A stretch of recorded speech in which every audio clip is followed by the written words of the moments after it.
Una niña de apenas 9 años, con síndrome de Down, rechazada por su propia familia y viviendo en las calles como si fuera invisible, ve su vida tomar un rumbo inimaginable cuando aquel hombre, tras perder una apuesta, se cruza en su camino. Lo que comienza como una simple promesa se transforma en un viaje de afecto, sanación y redención para ambos. Cuéntame qué crees que pasará, si tú harías lo mismo en esa situación y desde dónde estás viendo este video. Dale like y suscríbete para apoyar mi trabajo. El calor sofocante de aquella tarde de enero hacía que el asfalto pareciera derretirse. En la banqueta frente a la central de autobuses de Guadalajara, entre decenas de personas apuradas, una pequeña figura permanecía inmóvil, sentada sobre una mochila desgastada. Nalú abrazaba sus rodillas, sus ojos rasgados fijos en un punto lejano, como si intentara entender por qué el mundo de repente se había vuelto tan grande y aterrador. Tenía apenas 9 años, pero su rostro cargaba una tristeza antigua. Su cabello oscuro y despeinado enmarcaba unas facciones delicadas que delataban su síndrome de Down.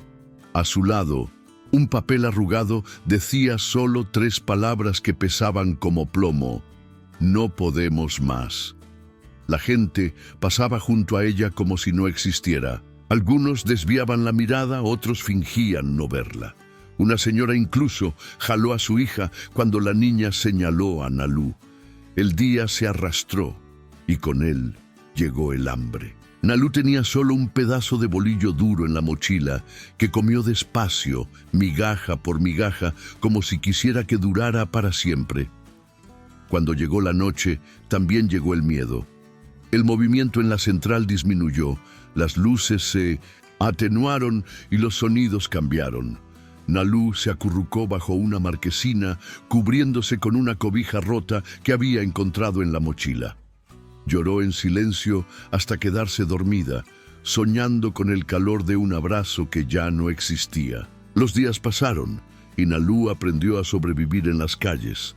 Descubrió que detrás de las fondas siempre había sobras de comida. Aprendió que algunos perros callejeros eran más amables que las personas y que dormir durante el día era más seguro que en la noche. También descubrió que sonreír, incluso cuando tenía ganas de llorar, hacía que algunas personas fueran menos crueles. Una tarde especialmente calurosa, cuando el sol parecía querer castigar la ciudad, un auto negro y reluciente se detuvo al otro lado de la calle. Nalú observó, sin mucho interés, a un hombre alto bajarse del vehículo. Vestía un traje caro que contrastaba con su expresión amarga, como si llevara el peso del mundo sobre los hombros. Octavio Ramírez cruzó la calle acomodándose la corbata, su rostro tenso como una máscara de aburrimiento e irritación. A sus 62 años, era dueño de una de las constructoras más importantes del occidente del país.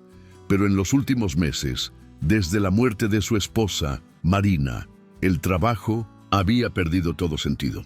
Esa tarde estaba ahí solo para cumplir una apuesta ridícula con su amigo Ricardo.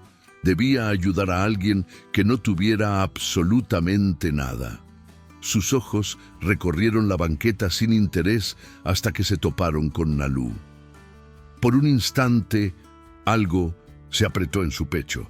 La niña tarareaba bajito para sí, dibujando formas invisibles en el suelo con el dedo. Había algo en su mirada que le recordó a Marina, quizá la misma dulzura resignada que su esposa mantuvo hasta el final. «Oye, pequeña», la llamó, su voz más suave de lo que pretendía. «¿Tienes hambre?» Nalú levantó los ojos, estudiando al extraño con una mezcla de miedo y curiosidad. Después de unos segundos, asintió levemente. Octavio entró a la fonda más cercana y volvió con una torta de jamón y una botella de agua. Observó, con un nudo en la garganta, cómo la niña sujetaba la comida con ambas manos, como si fuera el tesoro más valioso del mundo. «¿Dónde están tus papás?», preguntó sentándose en una banca cercana. Nalú solo señaló el suelo, con los ojos llenándose de lágrimas.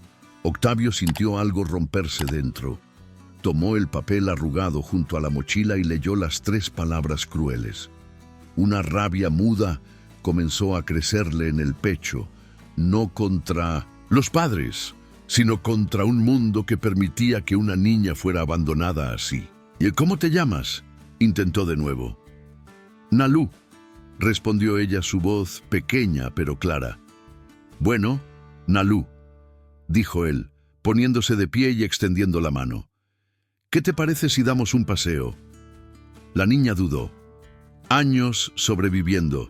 En la calle le habían enseñado a desconfiar de los extraños. Pero algo en los ojos de aquel hombre, quizá una tristeza familiar, la hizo aceptar su mano. Lo que iba a ser solo unas horas, una apuesta cumplida y olvidada, se transformó en días. Octavio llevó a Nalú a su mansión en la colonia Providencia, una construcción imponente que parecía devorar a sus ocupantes con sus pasillos vacíos y salas silenciosas. La primera noche fue extraña para ambos. Nalú, acostumbrada al ruido de la calle, no lograba dormir en el silencio absoluto del cuarto de huéspedes. Octavio, por su parte, se sorprendió varias veces parado frente a la puerta del cuarto, revisando si la niña seguía ahí, como si temiera que desapareciera. Al tercer día, Zaira apareció sin avisar. La única hija de Octavio, una mujer de 38 años, con el ceño siempre fruncido, entró en la casa como un huracán al enterarse de la presencia de Nalú. «¡Perdiste la cabeza!», gritó, mientras Octavio intentaba mantenerla alejada del cuarto donde estaba Nalú. Primero la muerte de mamá y ahora esto. Traer a una pordiosera a casa. Baja la voz, advirtió Octavio con la mandíbula apretada.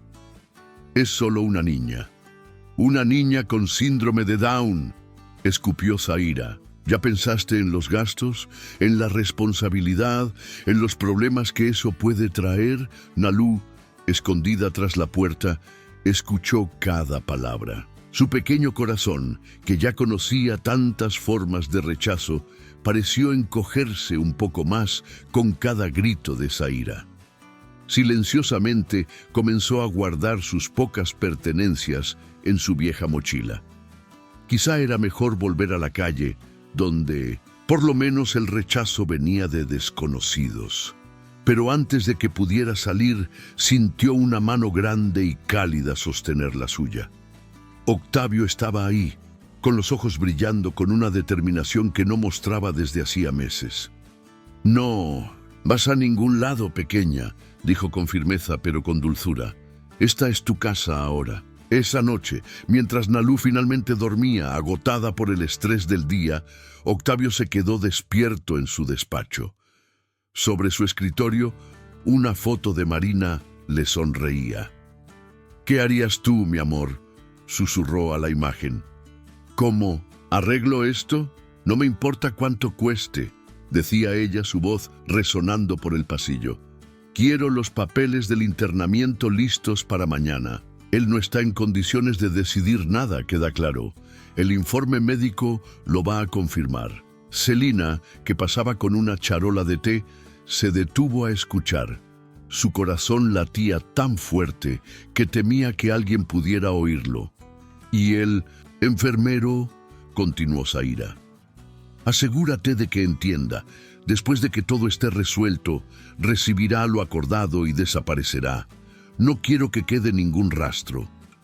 En la habitación, don Olavo dormía un sueño intranquilo. Su rostro, antes lleno y rosado, se veía ahora pálido y demacrado.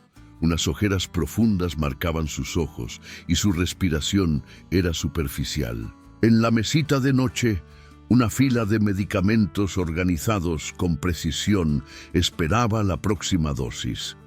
El enfermero Marcos entró en silencio, asegurándose de que estaba solo. Sacó de su bolsillo un pequeño frasco y comenzó su ritual nocturno. No notó que, esta vez, una pequeña cámara escondida en un arreglo floral grababa cada uno de sus movimientos. El doctor Alberto había instalado el equipo discretamente durante una visita que había parecido casual. Necesitamos pruebas, concretas, le había explicado a Celina. Algo que no puedan negar ni justificar. A la mañana siguiente, Zaira llegó más temprano de lo habitual, cargando una carpeta llena de documentos. Sus tacones resonaban en el mármol como el anuncio de una tormenta. Encontró a su padre sentado en la cama, luciendo especialmente confundido. «Papá», dijo ella con dulzura fingida, «traje unos papeles que tenemos que firmar. Es por tu bien, ¿sabes? Esta casa tan grande, todas esas responsabilidades. Necesitas descansar». Don Olavo miraba los papeles sin realmente verlos. Sus manos temblaban al sostener la pluma que su hija le ofrecía. ¿Dónde está Nalú?», preguntó por enésima vez. «Ya hablamos de eso, papá. Se escapó, ¿recuerdas? Era de esperarse, ¿no? Esa gente no tiene gratitud». Zaira colocó la pluma entre los dedos de su padre. «Firma aquí, y también aquí. Es para tu tratamiento». Lo que Zaira no sabía era que en ese preciso momento el doctor Alberto estaba en su despacho revisando las imágenes captadas durante la noche. El video mostraba con una claridad perturbadora al enfermero manipulando la medicación de don Olavo. Pero había algo aún más grave, una muestra del té que Celina había conseguido tomar en secreto. Los análisis de laboratorio, solicitados con urgencia por el abogado, revelaban la presencia de sustancias que combinadas causaban confusión mental y una debilidad progresiva. «Lo están envenenando poco a poco», murmuró el abogado, sintiendo el peso de la verdad. «De una forma que parezca natural, como si fuera la edad, el estrés, la depresión por la muerte de su esposa. Nalú, que pasaba sus días dibujando y observando desde los rincones, comenzó a notar algo distinto. Personas desconocidas entraban y salían con prisa. Celina lucía más nerviosa de lo normal, siempre susurrando por teléfono. Una tarde, escondida tras una cortina pesada, Nalú escuchó una conversación que la dejó helada. Zaira hablaba con el enfermero en la biblioteca, convencida de que estaban solos. «Una vez que firme la transferencia a la clínica, nadie más podrá verlo», decía ella. «Podemos ir subiendo la dosis poco a poco. En unas semanas será completamente natural que un hombre de su edad, ya tan débil». Nalú no necesitó escuchar más. Entendió, con esa claridad aterradora que a veces tienen los niños, que estaban planeando hacerle daño a don Olavo. Tal vez incluso no pudo completar el pensamiento.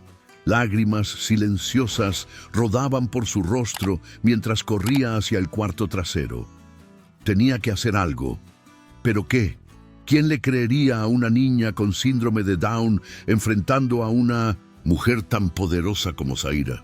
Entonces se le ocurrió una idea. Tomó sus plumones de colores y comenzó a dibujar frenéticamente. Esta vez no eran flores ni corazones. Era un mapa detallado de todo lo que había visto y escuchado en las últimas semanas. Cada conversación, en voz baja, cada gesto sospechoso, cada frasco extraño. Celina encontró a la niña dormida sobre los dibujos horas más tarde. Al revisarlos, sintió un escalofrío. Ahí estaba todo, documentado con la inocencia y precisión que solo una niña podía tener. «El doctor Alberto tiene que ver esto», susurró, guardando con cuidado los dibujos. «Y tenemos que actuar rápido». En el hospital, don Olavo fue sometido a nuevos análisis. Zaira protestó, por supuesto, pero el doctor Alberto ya había conseguido una orden judicial. Los resultados confirmaron sus sospechas, niveles alarmantes de sustancias tóxicas en la sangre. Pero Zaira aún tenía una última jugada. Aquella noche, después de que todos se hubieran ido a dormir, entró en la habitación de su padre con una sonrisa que no alcanzaba sus ojos.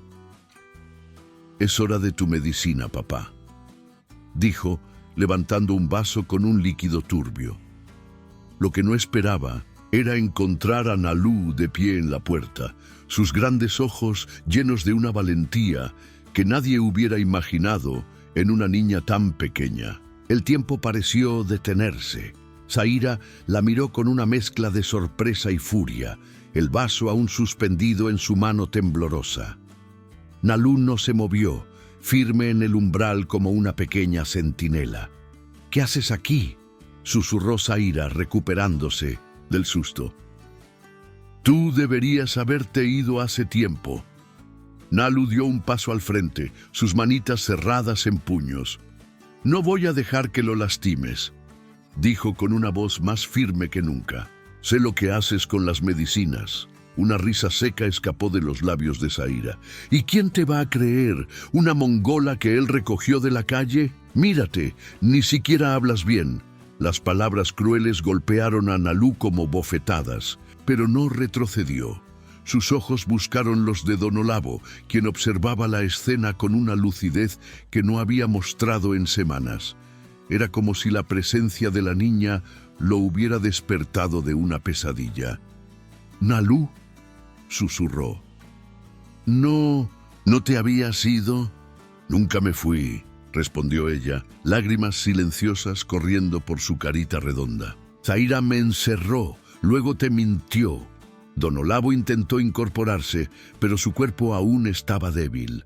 Sus ojos, sin embargo, brillaban con una comprensión dolorosa. Recuerdos confusos de los últimos meses comenzaban a encajar. Los medicamentos extraños, el sabor amargo del agua, la somnolencia constante.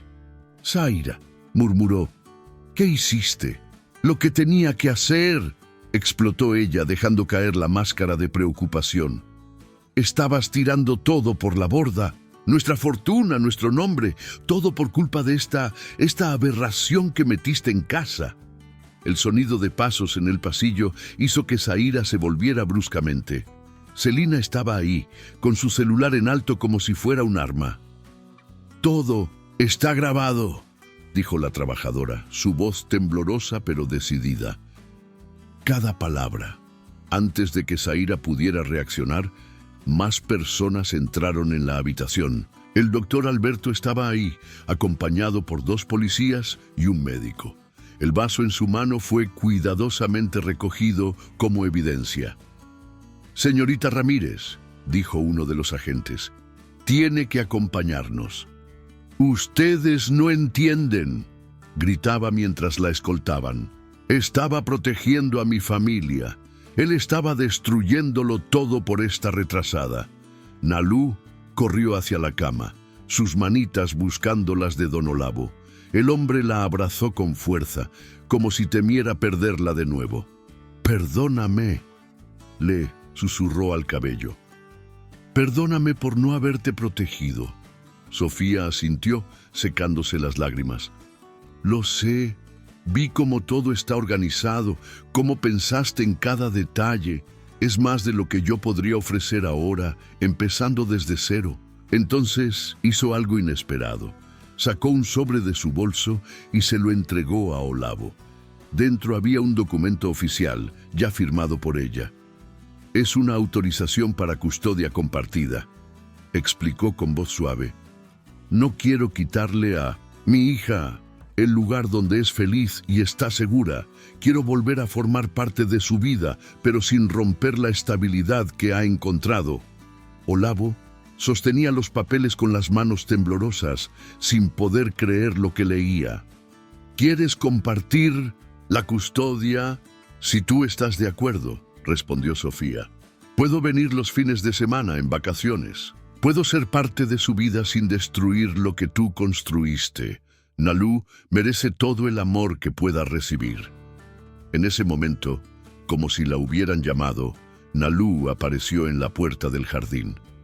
Se detuvo de golpe al ver a la mujer desconocida, con los ojos bien abiertos, fijos en un rostro que se parecía tanto al suyo. «¿Mamá?», susurró, con una voz pequeña e insegura.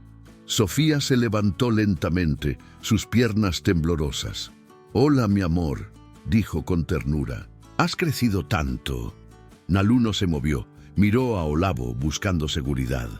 Él le tendió la mano y ella corrió a sus brazos, escondiendo el rostro en su pecho. «Todo está bien, pequeña», murmuró él entre su cabello. «Tu mamá vino desde muy lejos para verte. Te extrañó mucho». Poco a poco, Nalú alzó el rostro, estudiando a la mujer que ahora lloraba sin esconderse.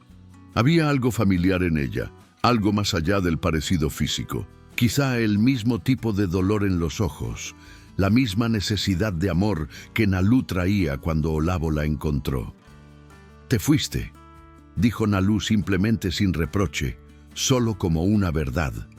«Sí, mi amor», respondió Sofía con la voz entrecortada. «Estaba muy enferma. Aquí», se señaló la cabeza.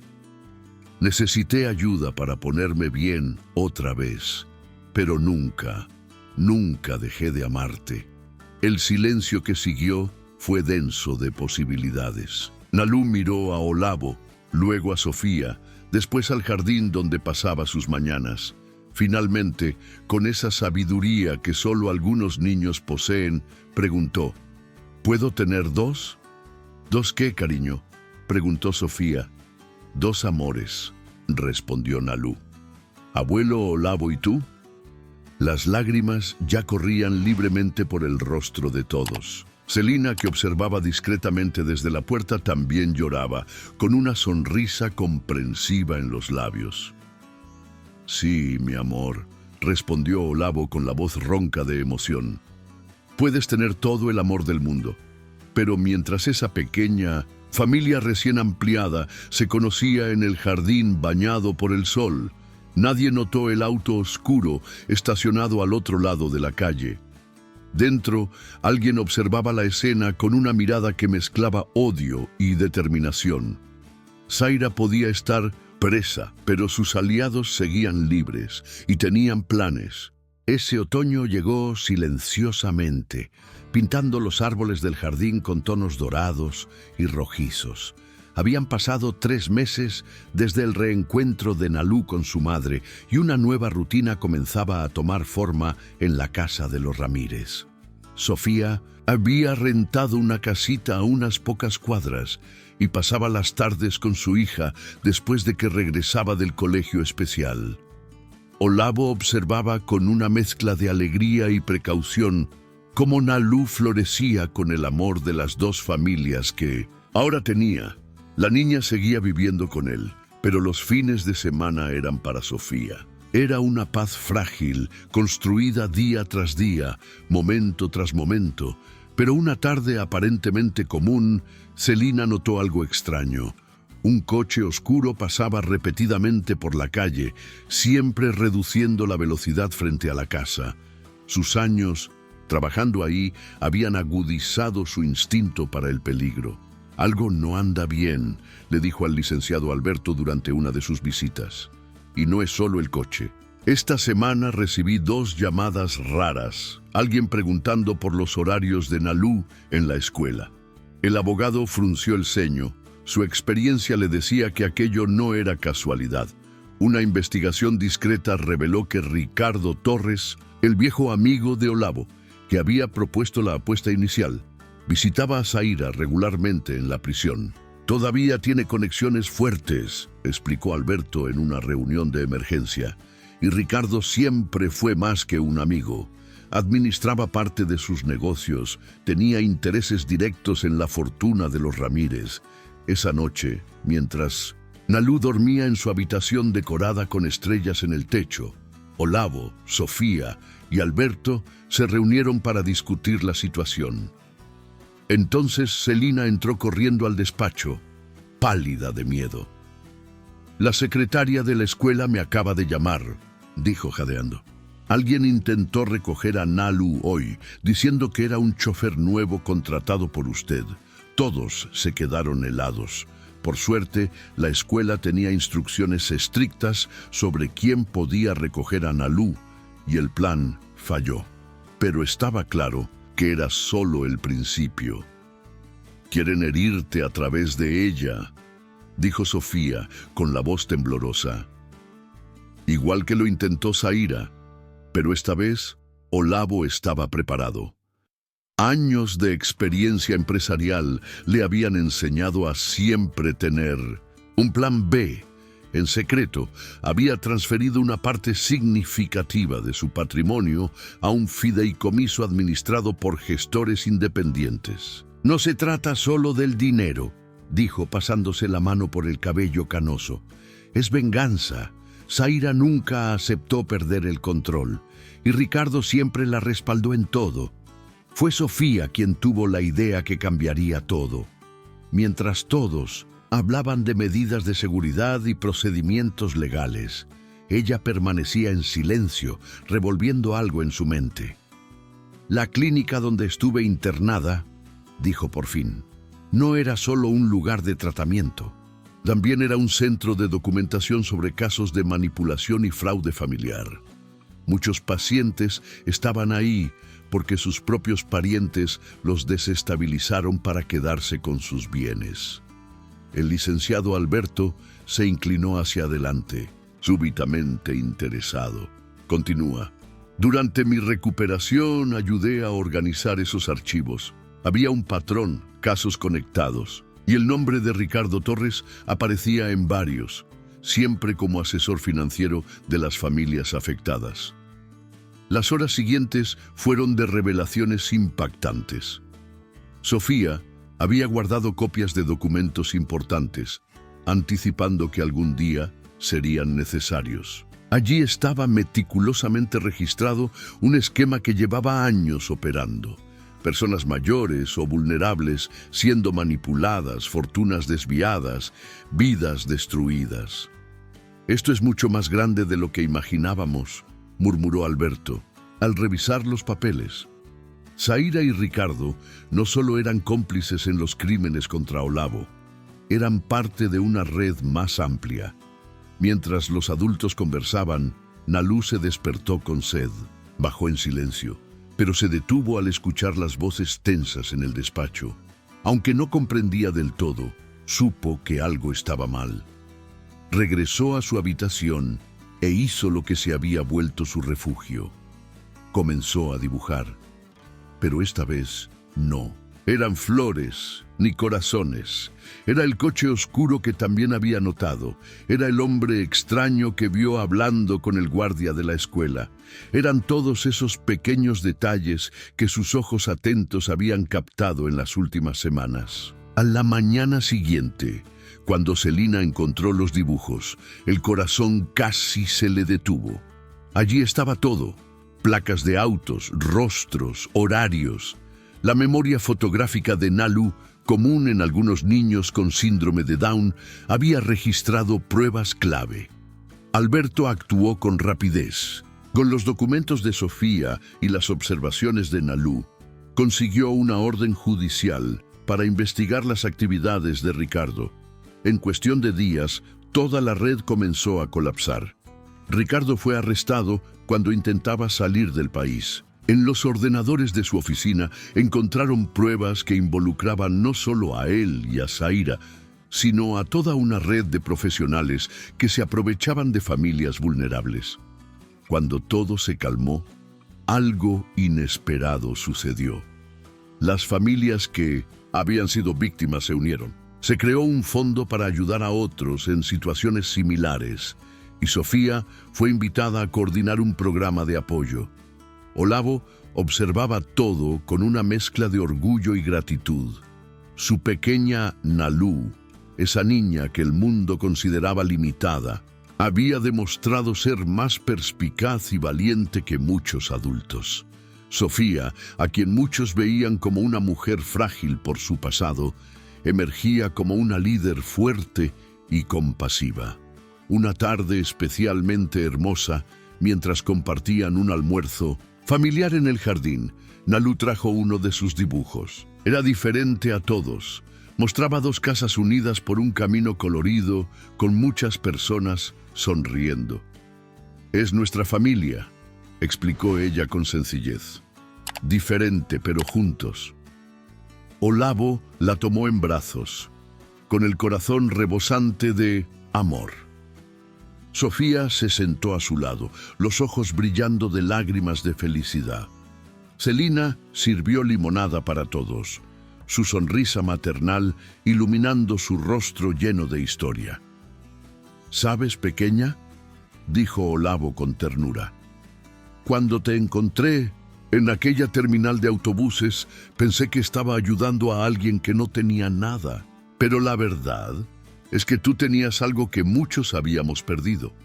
La capacidad de amar sin condiciones, de ver lo bueno incluso en los lugares más oscuros». Sofía tomó la mano de su hija entre las suyas. «Nos enseñaste tanto, mi amor. Me enseñaste que a veces uno tiene que perderse para encontrarse de verdad». Nalú los miró a ambos, su sonrisa iluminando todo el jardín. «Ahora ya nadie tiene que estar solo», dijo ella, con esa sabiduría que siempre los sorprendía. El licenciado Alberto, que observaba desde una distancia prudente, sonrió. En todos sus años de experiencia, nunca había presenciado una transformación tan profunda. Una familia rota por la ambición y el odio había sido reconstruida por el amor de una niña que muchos pensaban incapaz de marcar la diferencia. El sol comenzaba a ocultarse, tiñendo el cielo de tonos rosados y dorados. En el jardín de los Ramírez, una familia única celebraba no solo su unión, sino algo mucho más grande, el descubrimiento de que el amor verdadero no tiene límites, no entiende de diferencias y tiene el poder de sanar hasta las heridas más profundas. Nalú, segura en los brazos de Olavo y bajo la mirada amorosa de Sofía, por fin había encontrado su lugar en el mundo. Y lo más importante, les había mostrado a todos que a veces los ángeles llegan disfrazados, con un cromosoma de más y una sonrisa capaz de cambiarlo todo. Y así, en ese jardín floreado, comenzaba una nueva historia. Una historia de amor, coraje y redención, que demostraba que las grandes lecciones de la vida muchas veces vienen de los corazones más puros. Y que la familia no es solo la que nos da la sangre, sino la que el amor construye, día tras día, momento a momento.